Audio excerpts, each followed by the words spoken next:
Welcome to 12 Hours in the Future with Maria Sanchir. This is the second part of my conversation with Professor Stephanie Stowe, educator, actor, director, screenwriter, and we are talking about the writer's block. I wonder if you are willing to tell me the worst blockage that you've ever had, like story, Oh, wow, and that's how you fascinating. overcome that.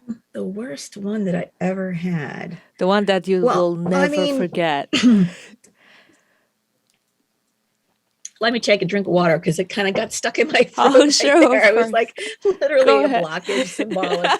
I was like, I'm actually going through one right now, a little bit with a play Oh, no. it's a play, it's Breaking Night, which I have a full draft of, but I know there's something not right about it. Mhm. And I've been working on it for a couple years, and it's just not where I want it to be. And I know I have to go back in and kind of really do a deep dive in the editing on it. And I haven't been able to return to it. And it's Mhm. really bothering me because it feels, and I have to decide whether I'm going to return to it or if I'm just going to scrap it. And it's sort of hard, I think, sometimes. Sometimes you have an idea and 2 years of it, work. yeah, but I know also that sometimes you have an idea and it just doesn't work. Right. Or even how you've structured, even, it just sometimes instinctually you just know, I just don't know if this is going to really, be compelling enough. I mean, I do think it could be. I just haven't. I've gotten really blocked about it. It's Mhm. there. I just know it needs that.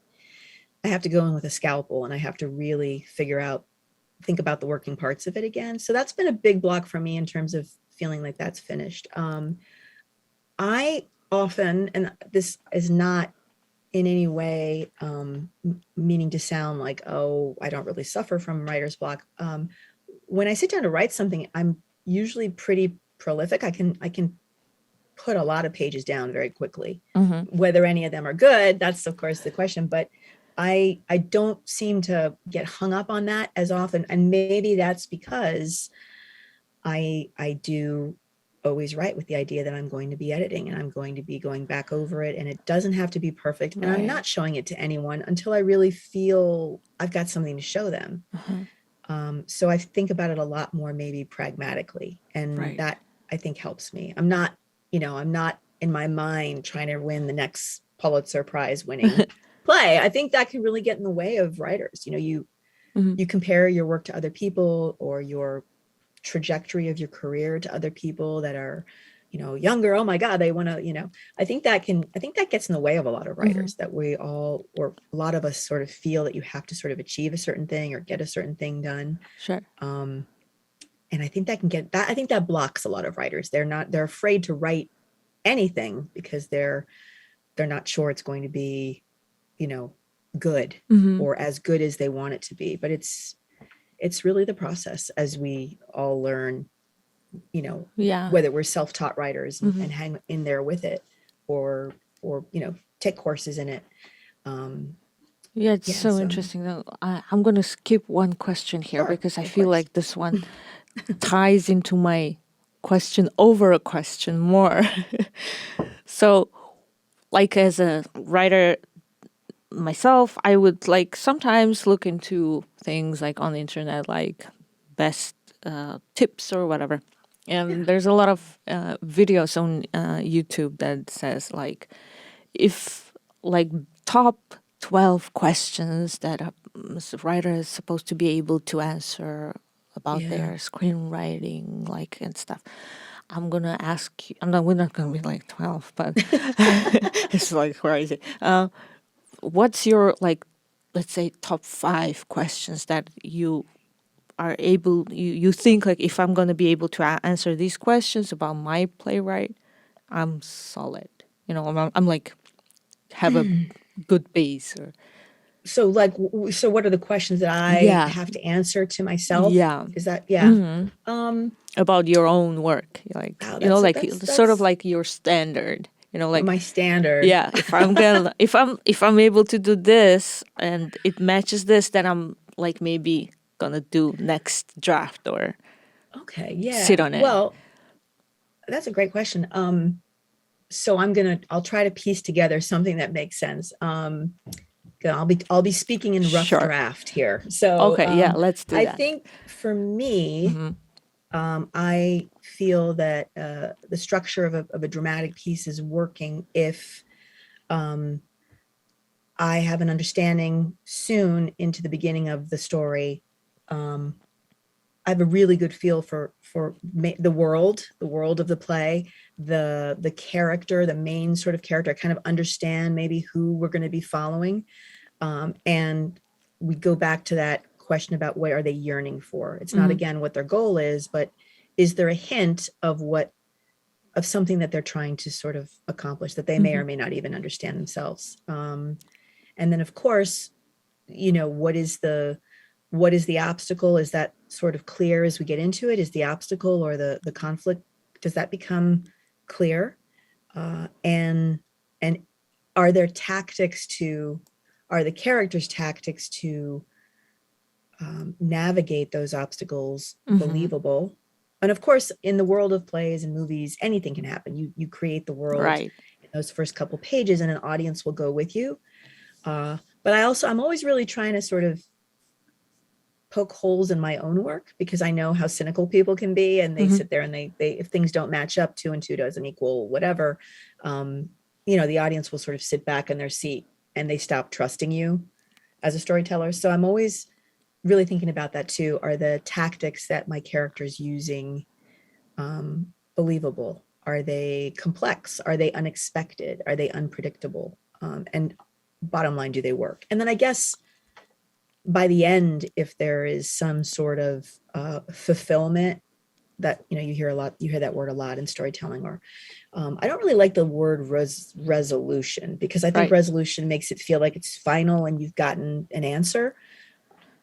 For me, the writing, the plays and the things that I write, I always feel it's a much more interesting choice to have people arguing about the ending as they're Uh-huh. leaving a theater, or if they finish reading a story. I feel like it's that fulfillment is not necessarily a fulfillment of what the final choice this character may or may not have made at the end is. It's just sort of more of a fulfillment of I'm making, or I'm engaging the audience to sort of take away Mm-hmm. a question. That's, to me, I hope I shaped that right, but I want to deliver um, a conversation that Right. continues after the play is over, or after the story is over. So that's kind of what I look at. I try to really look at that with a I don't know, unsentimental eye, I guess, is Right. the way. Am I doing It that? Am I absolutely hitting, makes sense though. yeah, am I Like, hitting all those marks? mm-hmm. Mm-hmm. I think too, because I know, the kinds of stories that move me, and the things that the sort of things that I will think about just in even in films that resonate, and those things kind of stay with me, and make me think about my own work differently, in terms of character development, and again, that sort of need Mm-hmm. and the conflict, and then the fulfillment. Am I delivering that? Right. And Yeah. that's hard sometimes, right? To make it Yeah. really feel um, profound enough or important enough in a story. So Yeah, and that make was a, that like was a long answer. I hope that. no, it's all good. You Okay, can still be talking at the first question. good. All Will right, be great. right. Yeah. So, yeah, because like character arc, especially, is I feel like if you don't give like fulfillment, like you say, Yeah. it's like it's weird, right? I mean, like in some films, like it's like what was that Yeah. for? I Yeah, I mean, think I think an audience can get. I mean, I always joke around. I say to my playwrights that an audience will know, your audience will know if they're in good hands sort of pretty soon into a play. And if they trust you, they'll go for the ride. But if you give them, if in any point your story is not confident, or your characters are not sort of, you know, I don't want to say, it's not that they're making predictable moves, but they're making, smart moves, or mhm. unexpected things. The audience they can get angry. They can, Yeah, and the way audiences, I think, sort of act that out is they just retreat, they disengage. You kind of can feel, I think, in a theater, and also, when you're watching a movie, you yourself know the minute you're like, oh, I'm not yeah, invested. I'm not, Yeah, I you don't know just that I lose have them. confidence. Yeah. Yeah. In this, You, that do this is you, going to take me where I want it. yeah, if you're taken out, then it's hard to follow after that, Yeah. right? I mean, Yeah. yeah. Because a lot of screenplay, I heard like interviews and stuff, like a lot of screenplay writers would say intention and obstacles is the most important things. Yeah. And I was like, Tension and obstacles. like it is, of course, like probably the, yeah, well, I guess like it's number one, but the other stuff are, if it's not supported enough, right? I mean, it's not Yeah. going to work Yeah. as well. Yeah. Yeah. I So, think you have to be willing to take that journey and go, take that ride with the character. mhm. Um, and then and see them also, of course, it's kind of, and see them evolve themselves. And in that process, hopefully you are yourself as audience, being somehow impacted and changed in some way. Um, yeah, I think that's what I think we all do. I Yeah, think, well, I mean, what's I the know when I go, message, right? I yeah, mean, what's the yeah, message? what are you What's trying my to say? takeaway? Yeah. What's my takeaway? And how is it going to make me think differently about how I move through the world tomorrow, in the next couple hours, the conversations I have, the things I want to do in my life. I mean, there's a million things that good art can do, right? When Yeah. it's well executed, and the art of writing, of course. Yeah. Yeah. So my next question gonna be, Sure. I hope it's not difficult one. A little bit more fun question. If you get to write a TV show, Mm. episode, film, or whatever, which is which already exists, what would you like? And it can be just like an episode, or Oh, you mean if I could write yeah. an episode for I wish any I could write show? Oh, that. wow. Like, Oh my gosh. because I don't want to ask your favorite because I think it's insane. People ask like, "What's your favorite?" I'm like, Oh, "Don't it's so ask me hard. that. There's, Too many." right now, the content, the quality of content of just writing is Mhm. so good. I mean, there's such good writing. I mean, I am a huge fan of the series Succession. Oh I yeah, think the for writing sure, in Succession is top notch. extraordinarily good. I mean, those are people at the top of their craft. Mhm. They're remarkably, remarkably, incredibly talented. I mean, I'm gushing, but I mean, I'm not saying anything that people don't know. There's some people that don't really like that series. I think it's for other reasons. They don't really Probably. like the characters, but the Yeah. writing is really, really kind of incredible. If I could write any episode, I'm going back. I mean, if I could have written an episode, I would have loved to have been writing for Breaking Bad, Oh, the sure. series, because I Of course. Yeah. spent a lot of time in New Mexico, and Mhm. it's sort of intrinsically connected to me. And so I loved that series. And I did not watch it when it was, I'm embarrassed to say, I did not watch it when it was originally Mhm. released. I ended up Mhm. watching it actually over the pandemic, Oh, sure. with my husband and daughter. Uh-huh. And it was her second time because she's a little bit, she watches things way ahead of us. But I thought that was great. I would love to write. Mhm. And also, I really, really love the writing on Boardwalk Empire. I don't know if you've had a chance to watch that series, Uh-huh. Boardwalk Empire. I don't recall. Maybe They're not. writing sort of a big, sprawling That would be epic. almost first, right? Something that I haven't seen.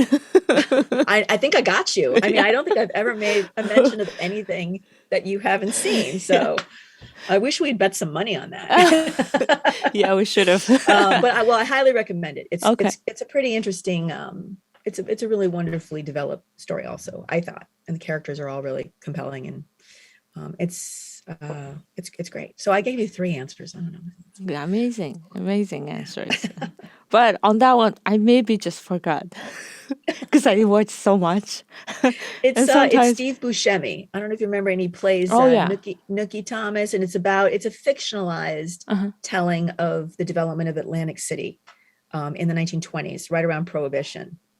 Did you ever? Ooh. It's very good, and it won a lot of awards. I probably seen it. You might have seen it. You might I have might seen have it. seen it. Yeah, because I watch crazy a lot of things, and people are like, we haven't even heard of this, and I'm like, well, I've seen it. You know, Yeah. yeah, I'm sick on that. Yeah, I would love to. I mean, God, I would love to be invited to be on any of those.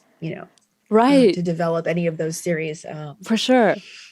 things like I can only Billions, imagine it's right? completely, Do you it watch must be great. Billions? It's so great too. I have watched Billions and I did not watch the last season, but yeah, Yeah, it's that's a sort great of series too. The writing on that is tremendously, yeah. tremendously tight. Just great writing. I mean, I just think it's a, my husband and I often say, and I don't know if you said this earlier, Mhm. but it's really, it feels to me that now is the golden age. I mean, the golden age of television, of course, was back, but I feel that now for, especially for young writers, there's so much great writing out there to sort of, to read and watch, listen to, that you just, I mean, inspiration's all around. And there's just people that are really at the top of their craft out there creating amazing work. Yeah, I feel like It's we're just being so spoiled, right? With so spoiled. so It's much inspiring good though, and it gives me a content. lot of hope. Yeah. It gives me a lot of hope that we're, human beings are, just in the whole value of storytelling, that, there's a reason why all of these streaming platforms are so popular. I mean, it just tells you, I mean, of course, we've all been shut in for a couple of years and the world is very different, but at the same time, people really, they really want stories. They want to disappear into them. They want to empathize with characters. They want to connect with places and situations. I think it's just a really interesting insight into human beings too, just how popular all of this is right now, and how people really get invested in a series and, devour it in a matter of Right. weeks. Yeah, and I love how the lines between film and TV kind of blurring right now, right? Because like 10, 20 years ago, it was like TV star, Oh, right. film star. Now it's like Yeah. so intersected and it's so Right. good. Like, yeah, so much good content Yeah, for there used sure. to really be a stigma. If you were a film Yeah, actor, you would never do TV. And yeah, if you were a television actor, you could never do a film. But now I also think that's a great yeah, sort of evolution, that now it's sort of, there's such great writing. I mean, often television writing is far better at this point. These, series that are being developed far, far, far better, than a lot of films that are out there in the mainstream. As you just, mentioned one that you yeah, thought was not so great. yeah.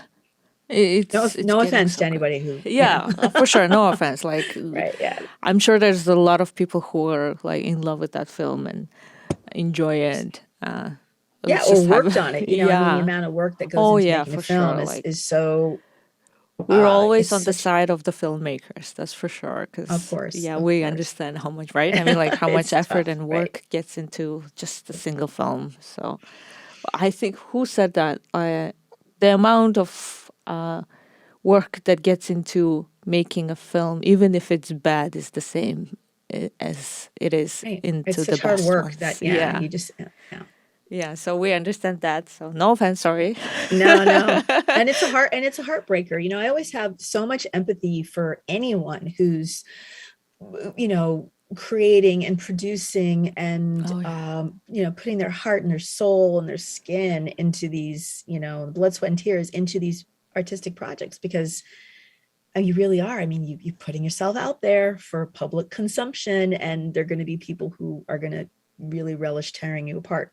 Oh yeah. Or, Unfortunately, yeah. and if it's a hit, my God, how amazing. If it's not, that's a much harder thing to come back from, and to keep producing things. I just think it's always amazing when I see people who have, continually been producing great work, Mm. and don't, not maybe perhaps have had a couple less commercial successes in their past. But it's a really great time right now for writers, I think, in general. Um, Yeah. and I hope, theater will be coming back too, because it took such a huge hit these last couple Oh years. yeah.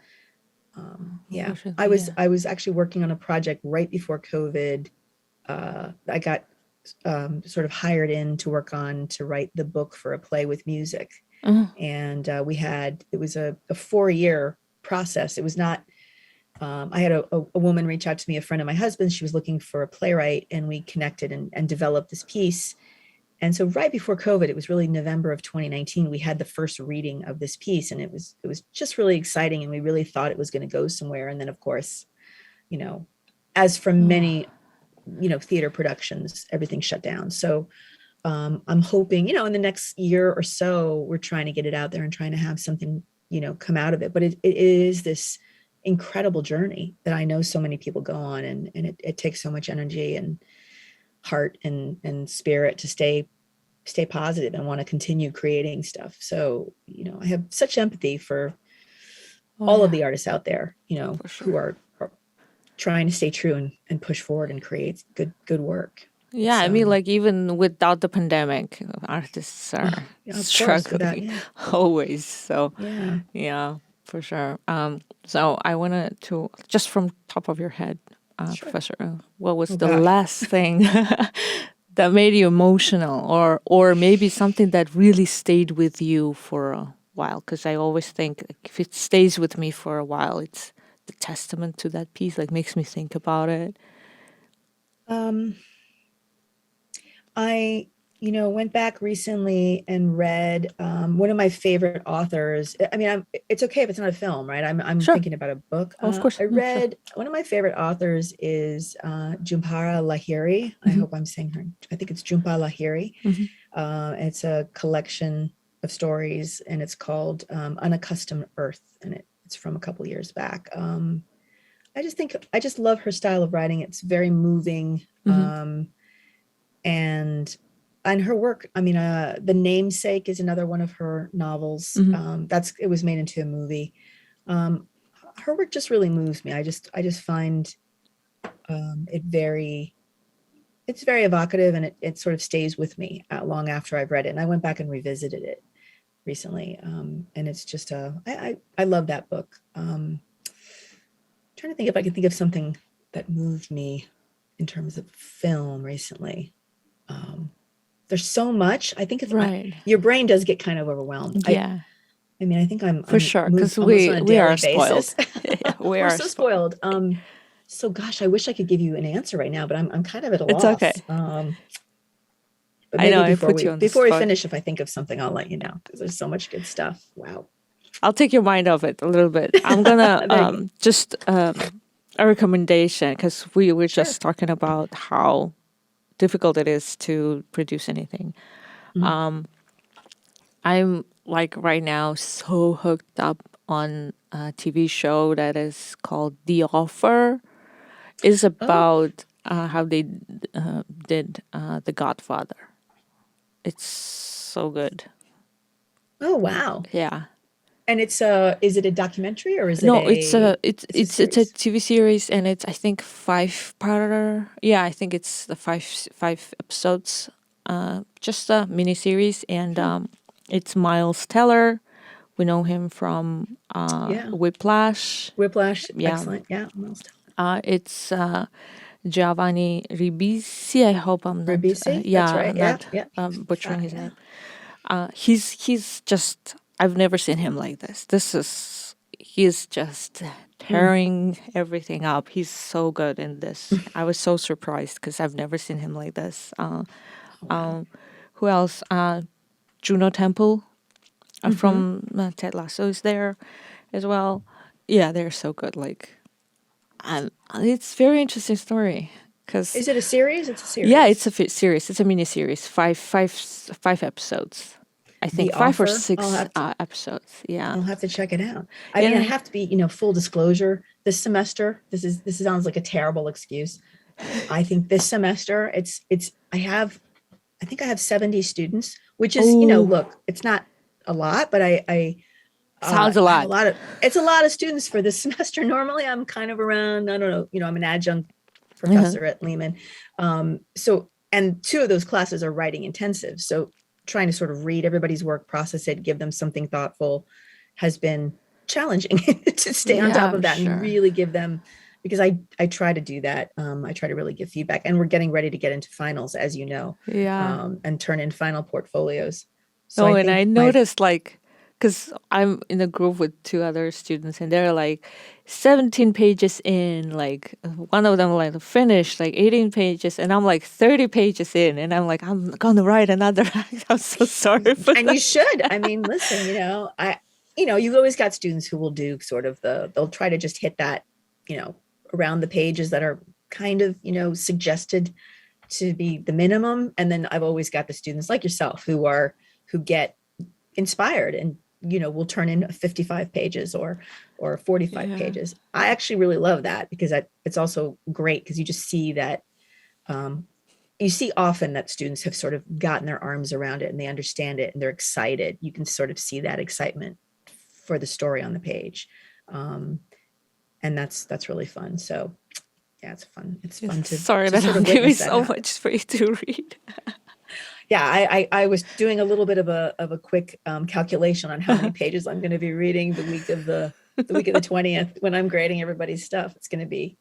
Told my husband I should just maybe go away somewhere for a couple of days. Right. I don't have to feed the dog. I don't have to, I can just think about Yeah. my students writing and give them, good thoughtful notes. They come away feeling they've gotten, really good feedback on their work No, for I the mean, just semester. thinking the 70 students, just like 10 pages each, at least, like Oh thinking yeah. that is Oh no. already like, Yeah. oh, I have tomorrow I have a playwriting class and it's a second round of students will be reading 9 short drafts and I have invited actors coming in to read it.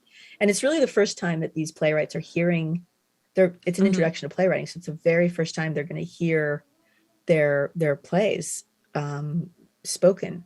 And we've been reading them in class, but it's a little different when it's just, writers reading to when you really have a bunch of actors come in who Right. really understand how to deliver text and what dialogue should do, and they're making choices on the lines. And we did it last Friday, and it was really really great to watch that first round of writers hear their work, and it's just like they're like born. They kind of go, oh, that's what it is. That's what it should be. That's what it can be. That's really exciting. And then of course they see and they hear what's not working too. That's a Yeah. big, That's so amazing. yeah. So, That sounds great. well, Yeah. you're welcome to join if you're around tomorrow. You can come on Yeah. in. It's my birthday tomorrow. I'm gonna Oh, happy birthday. Oh thank my you. gosh. Yeah, I actually, I'm sorry for the listeners though. My professor actually wrote the email about that reading, and I actually responded. I think you didn't get my email I though. don't think I did. Oh no. Yeah, you'll have to edit this out. Oh my Yeah, gosh. it's okay. I'll cut it out. No worries. Oh, if you would love, I could use people tomorrow actually because there's a couple actors I haven't heard from. So Yeah, see if because maybe. I thought if you don't have like enough people, I could. No, I Because would I love sort it. of like been acting myself since I was very young. So So Maria, right after we finish this, yeah. I'll send you the email with the details. I haven't set the Okay, scripts thank out, you. so yeah. Okay. Sorry for your listeners too. We're doing like logistics here. I'll probably just cut it out. They It's don't need to happening. know. It's in the moment. You're in the room where it happens, as they say. Yeah, Yeah. because I always say this is not interview, this is conversation. You know, although I ask questions, but still trying to make it more conversational, not interview like boring. Yeah. So I'm gonna. This is my go-to last question Okay. usually, Great. but I usually tailor it to my guests. And from you, I wanna. This is my version for Professor Stowe. Is if you have to choose for the rest of your life to do one of these things, Hmm. directing, acting, or writing, why? Which one would you choose and why? And you're not allowed to even peep into the other ones. I know it's so Um, hard. I, I would say writing. I really feel strongly for myself that, I came to it later. I wish I had been writing from, a much younger age, but I feel like writing for me is the most fulfilling. I absolutely loved the many years that I was an actor, and I love to direct. If whenever I get the opportunity, I enjoy it immensely.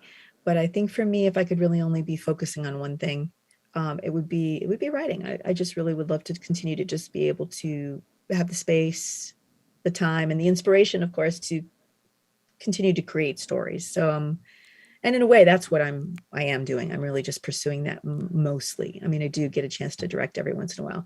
I haven't had a chance to act in a really long time, but that's okay. Right. It's okay.